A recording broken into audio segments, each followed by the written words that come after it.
department policies. For John Graddy's position as Ballatin chief, there's no policies. It's been admitted by fellow spokesmen. And here in your policies, it reads in section 1.05, department operation policies and procedures serve as supplements to these personnel policies. In the event of conflict of a department operating policy with any section of these personnel policies, the Worth County personnel policy shall prevail unless approved otherwise in writing by the board. Department policies and procedures will be in writing and approved by the Board of Commissioners. For his position, there is no policy. For the charges that's been brought against him, because in reading this, it actually states that he was charged. On page 55,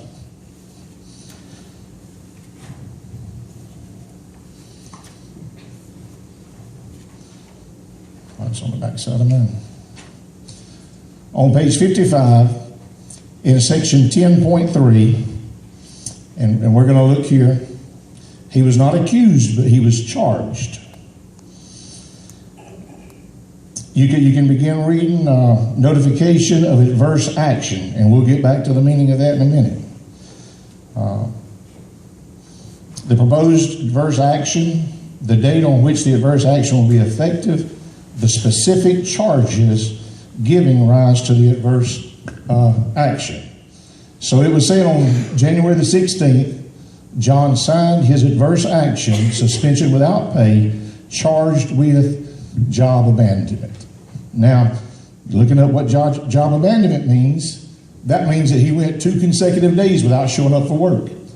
And that is what he signed that was given to him as his reason for suspension. He has a copy of that with him. I've already viewed it with my own eyes. So therefore, tonight, the charges have been changed, because I looked at what you gave him on the 14th. When he come to your office, they were changed from abandonment now to, and I've got the sections wrote here. There was three charges that have been added to, other than the abandonment. My thing is this, commissioners, we got a problem, and it's not with you. It's this. There's no policies, there's no grounds on what you've done to Mr. Graddy that you can back with this right here. The charges that are here have no relation to what he done. None. They have admitted to making up some of their own policies and procedures just to have a guideline. No discredit to you. We need to fix the problem so that this doesn't happen to somebody else, so that it doesn't happen again. I honor our firefighters, our EMT. I respect you. We voted you into office to handle the business of our county, and that's what we expect you to do. This is not handling the business of our county. This is finding a man that helped someone, saved their life from what I heard y'all read earlier. They said that it was so bad that they couldn't handle him here in our own county, had to get him somewhere else. The decision was made. Was it right? Was it wrong? Who can answer that? Because there was no guidelines to go by. There was nothing stating, John, you cannot drive that vehicle to Daugherty County. You can't. There was no policy that he assigned that says that he can't. I don't know if you're aware of this or not, but most of your firefighters, percentage of them, as John has already said, they've never seen this. I would ask tonight from our commissioners signed documents to where our firefighters have said, I have seen this, I understand the rules, and I can abide by them. I'm a businessman. Signed documents will save your life. Employee fell 12 feet off of a ladder. I have had training after training after training that said don't go no higher than the 5th rung. He went to the 10th. I had signed documents. No higher. 5th run's it. He went to the top, fell off. Saved me a lawsuit. Why?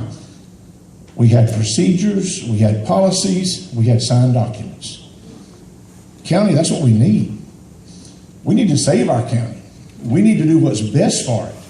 And we've hired you for that. We voted you in office for that. My commissioner's sitting here. I voted for her. And I didn't know if I needed to say her, but I didn't want to point you out, but I voted. Why? Because we need people in our commission that's going to take care of the county. Can we say John made a mistake? I believe one of his fellow guys said, yeah, he could have done something different. Did he save a life? Yeah. Before this goes any further, I think we need to get to a place that we put a stop to it and say, we need to make some corrections. We need to go back and do it right, because you charged the man with one thing, and the other night when he picked up the actual thing for tonight, he was charged with something totally different. And I would ask him to bring that job abandonment up here and show you the 2 different policies, the 2 different charges.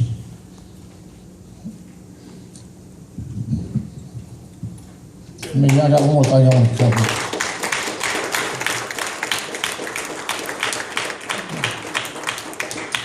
If we're going to make a decision on evidence, on policies, procedure, commissioners, you don't have none. I have offered an extended help to John Graddy through my business. I sit down with lawyers 2 times a week. Twice. Okay. I will. I would say this again. If we're going to make a decision based on the evidence, policies, and procedures, there's nothing in here, nothing to charge him with what's been charged. Thank you. I'm good for questions.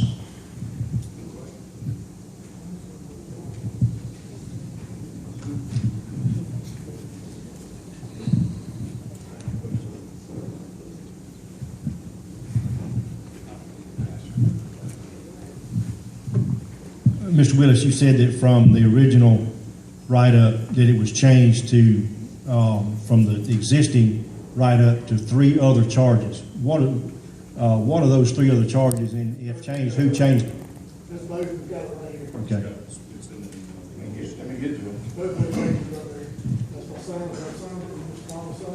All right, I'm on page 55. Nope, 56, I'm sorry. On page 56. Okay, you were asking for the charges that are new. He was originally charged with abandonment. I gave the definition of abandonment. It means that he did not show up for work for 2 consecutive days. That's not what we're here for. That's in your policy manual. Let me go back and read it right here.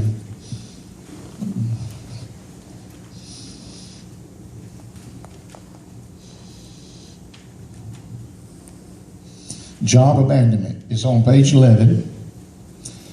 An employee who fails to report to work for 2 days without authorized leave. That was his charge. He never received any other charges until Saturday night, the 14th, which goes to page 57. Make sure I'm right. Yes. Page 57. 10.07, drop down to D, number 4. Absent without approved leave. That field covers so much ground. That's me not showing up for work tomorrow morning. Absent without approved leave. That's not driving an ambulance from Worth County to Daugherty County. That's not. You won't get that to hold up. It won't. The next one is D7. failing or refusing to carry out instructions or assignments. Where is his instructions or assignments at? Are they verbal or are they right here? They're not in here. This thing's gone through from page to page.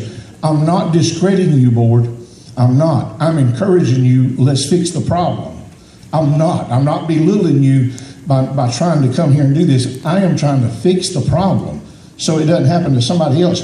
I've already told you, I respect you. I do. You got a job that we expect you to do in our county. The next one was B17 on 10.8.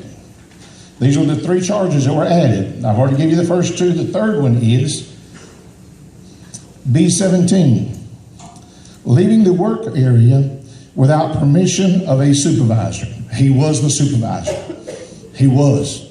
Nobody else was in charge. He was the supervisor that day. And he didn't leave without permission. Mr. Will, everybody that works for the county has a supervisor. Okay. All right. Well, I will rescind that. He is supervisor. Okay. He knows that. John and Tom know this. Mr. Ken Hall. Because he is over the fire. Okay. Let me rephrase this then. Leaving the work area without permission of a supervisor. There again, you're talking about a large area. You could narrow it down to this situation, but there is no policy that tells him who to call. Standard procedure, protocol is what it's called by most time. I call it SOP, standard operation procedure. It's what we do every day because we do it. We have no signed documents. Our commission ought to have enough signed documents that every one of our firefighters have one of these in their hand. That they have policies for their job title. And that was the three added charges, sir. Any other questions?